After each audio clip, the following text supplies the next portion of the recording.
Hey, my boy. Sorry I haven't recorded anything in a while. Um, Here we are. We were on chapter 18.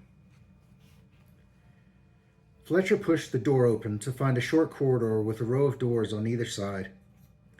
The door slammed shut behind him as a draft came gusting in from a loophole at the very end of the passageway. He frowned at the sight of it. It was going to be a long, cold winter if this kept up. He heard movement from the nearest room and knocked, hoping he was not waking them. The door opened at his touch. Perhaps the wind had blown it ajar. "Hello?" he asked, pushing it open. Suddenly, he was on his back, slavering teeth snapping at him as a heavy weight held him down. He managed to grip the creature by its throat, but it took all his strength to keep the fangs from closing on his neck. As saliva dripped onto his face, Fletcher's imp clawed across the monster's muzzle with a screech, but all that did was cause the creature to yawp in pain with each gnash of its teeth. "Down, Sariel! He's learned his lesson," came a lilting voice from above. Immediately, the creature stopped its attack and sat back on Fletcher's chest. Still helpless, Fletcher gazed up at it, seeing a canid almost as large as Saturisa, the size of a small pony. Yet, where Saturisa had wiry black fur, this demon's hair was as blonde and curling as a Corsolan lady's ringlets. Its snout was longer and more refined, with a wet black nose that sniffed at him. "Get it off me!" Fletcher managed to gasp through gritted teeth. It felt like a tree had fallen on him and was crushing his chest. The creature stepped off and sat panting behind the door, its four malevolent eyes still fixed on Fletcher's face. "I shall be writing to chieftains about this, put with the commoners in a room smaller and less comfortable than a jail cell, which of course is broken into by a young ruffian on the first morning. I had thought when they gave me Sariel that they were taking our peace talk seriously. Now I know I was mistaken." The voice railed, full of bitterness and anger. Fletcher sat up and looked at the speaker, dazed as the blood rushed back to his head. His eyes widened as he saw long diamond-shaped ears that cut through silvery hair. A delicate face looked at him through large eyes that were the color of a clear blue sky. They were filled with distrust and almost looked on the verge of tears. Fletcher was talking to a pale, elfish girl dressed in a lacy nightgown. He averted his eyes and turned away, speaking up in his defense. "Steady on. I was only trying to say hello. I didn't mean to frighten you." "Frighten me? I'm not frightened. I'm angry. Didn't anyone tell you that there are girls in these quarters? You're not allowed in here." The elf screeched like a banshee and slammed the door in Fletcher's face. He cursed at his stupidity. "You moron," he muttered to himself. "That didn't sound like it went very well," Rory said from behind him, a sympathetic look on his face as he poked his head through the common room door. Fletcher felt like a fool. "Why didn't you tell me these were the girls' quarters?" Fletcher snapped, his face reddening as he stormed back into the main chamber. "I didn't know, honest. I guess that makes sense, though, now that I think about it. With Genevieve in this bit, and there being a spare room next door." Rory trailed behind him. "It's fine. Just make sure you smarten up before the teaching starts, or you'll embarrass us in front of the nobles," Fletcher said, then regretted it. Rory's cheerful expression faded, and Fletcher took a deep breath. "I'm sorry. You're not to blame. It's not every day you get a canid trying to tear your throat out." He forced a smile and patted Rory on the back. "You were saying something about a spare room." "Sure.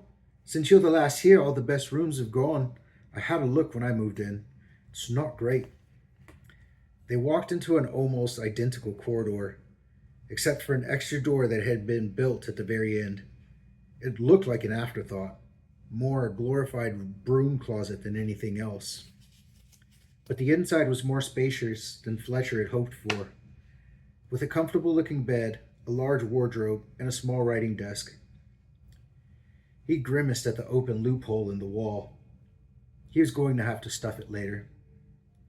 There was a uniform folded up on the end of the bed, a navy color, double breasted jacket with matching trousers.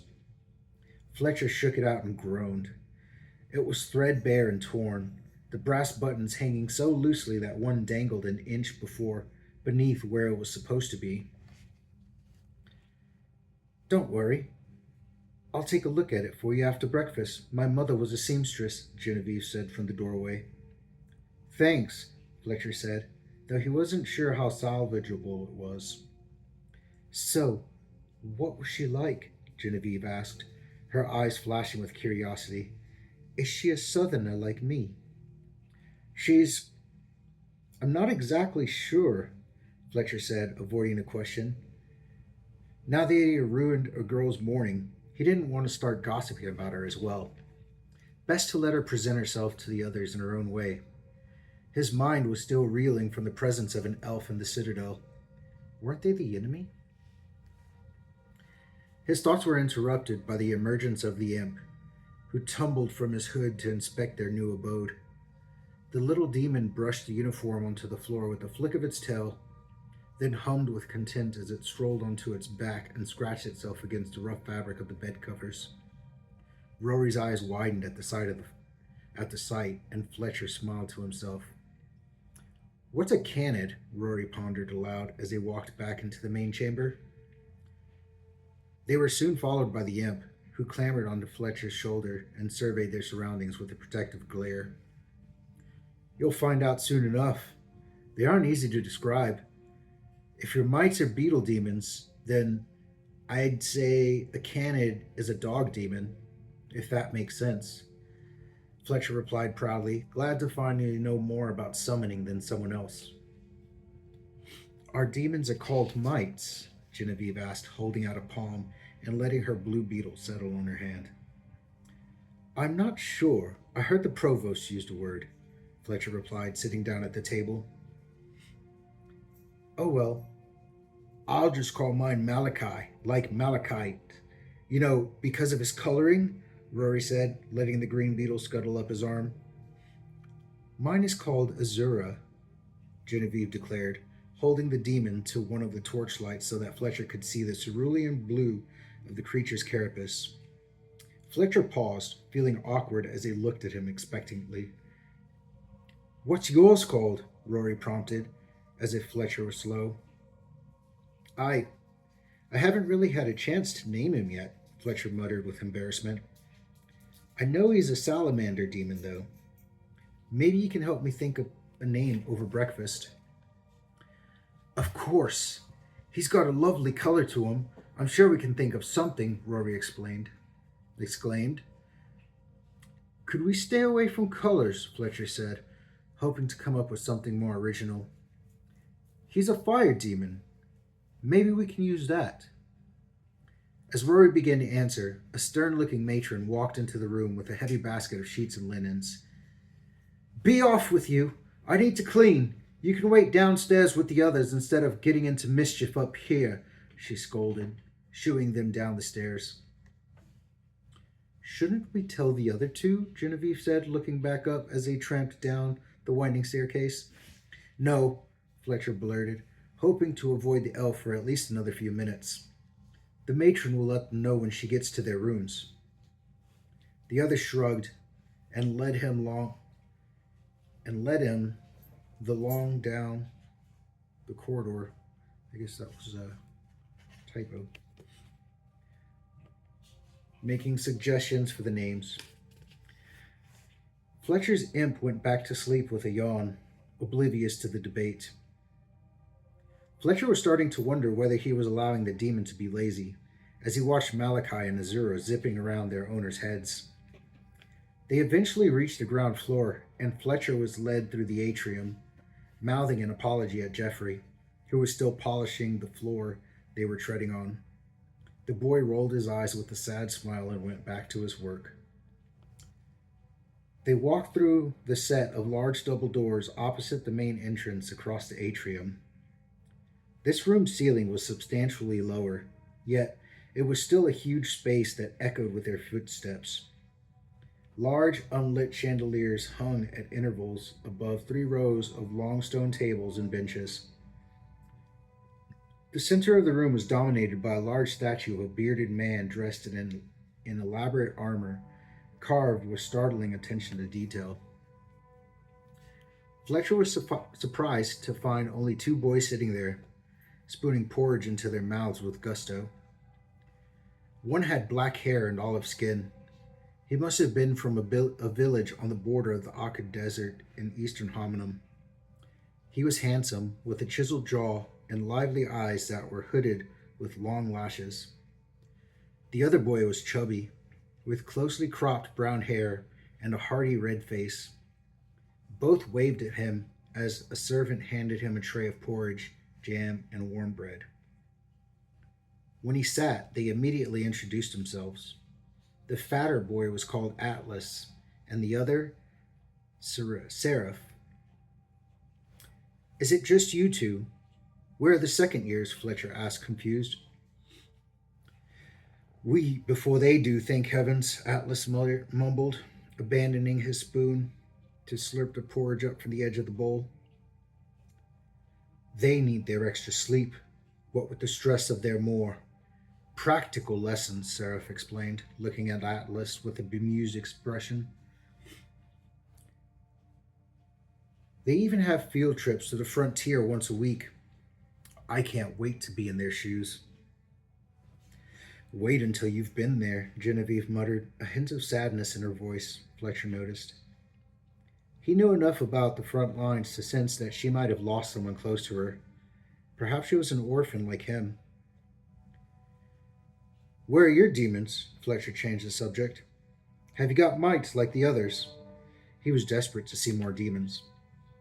No, none yet, Atlas said with a hint of jealousy. We're still waiting. They said the teachers would be giving us ours tomorrow. They only had 2 demons on the day we all arrived.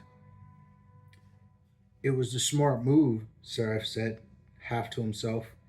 They asked me if I wanted to take one of the mites or wait. I did my homework, asked some of the servants. Mites are the weakest. It's better to wait for a chance of a bigger prize. Fletcher was intrigued by the mention of better demons. He tried to remember what he had glimpsed in the paintings and carvings around the castle. If only Geoffrey hadn't been in such a hurry. Still, there would be plenty of time for that later. I wouldn't have it any other way, Rory replied, defensive. I wouldn't trade Malachi for anything. Seraph held his hands up in surrender. I meant no offense. I'm sure I'll feel the same way about my demon when I eventually receive it, might or no might. Rory grunted and went back to his meal. What other kinds of demons do you know of? I've only heard of 4, Fletcher asked Seraph, who seemed to know the most in the group. But before the handsome boy could answer, there was a gasp from Atlas. The fat cadet was staring at the door. Fletcher turned and saw what had caused it. A dwarf had entered the room, and he had a demon with him. Well, it's chapter 18. I think we're going to be able to find out a little bit more about the different types of demons in the next chapter. Seraph kind of seems like he knows what he's talking about. And I hope you're having a great day, and I hope you're enjoying your winter break, dude. Merry Christmas Eve. I love you.